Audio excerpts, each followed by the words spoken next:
No shock here. One of President Biden's Hollywood supporters is coming to his defense over concerns over his age and mental fitness.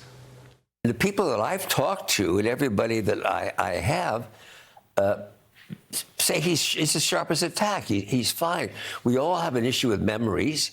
As we get older, we forget names, something. He's overcome a stutter in his life, and sometimes he might.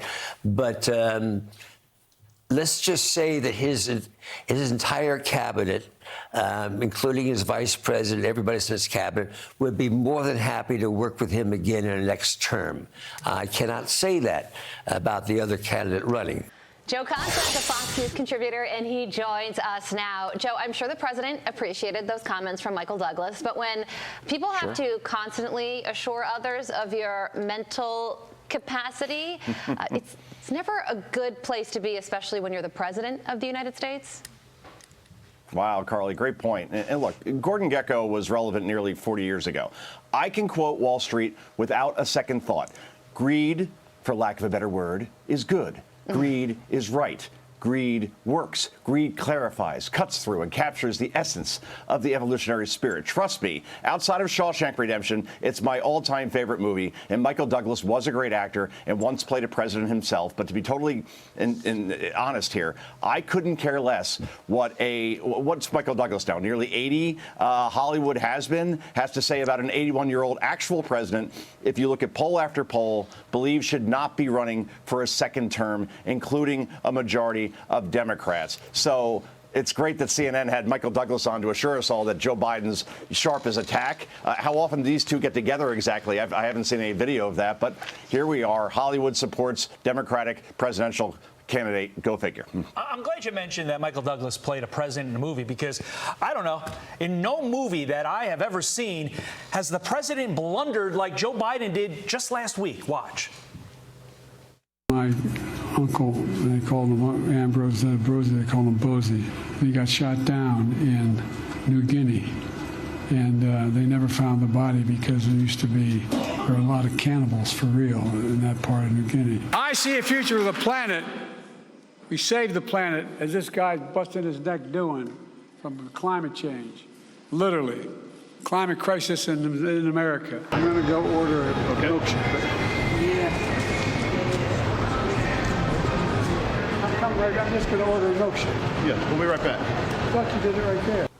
Joe, with all due respect to Spartacus's son, who are these people that Michael Douglas was actually speaking with that said he's sharp as a tack? And second part of the question, how dull is that tack?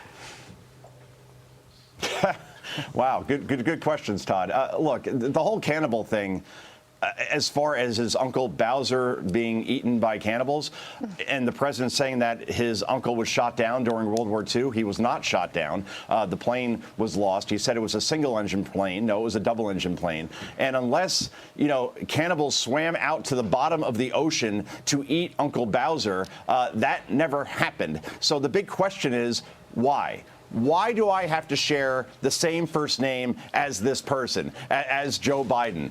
It's just amazing. And look, to use a Bidenism, here's the deal.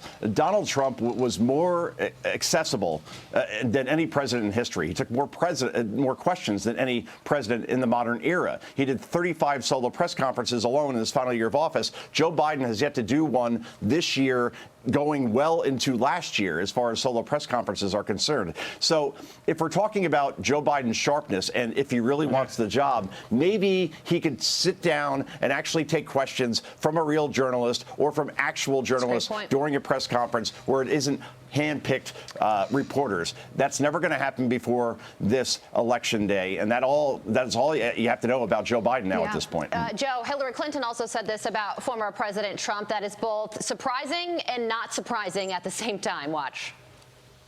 Trump was like, just gaga over Putin, because Putin does what he would like to do: kill his opposition, imprison his opposition, drive, journalists and others into exile, rule without any check or balance. That's what Trump really wants. So ironic that she brings up the imprisonment of the political opposition, which is exactly what Democrats are trying to do. The former president, she's said things like this before. This is the farthest, I think, that she's ever gone with killing the political opposition. And usually when she says things like this, it does not work out well for her.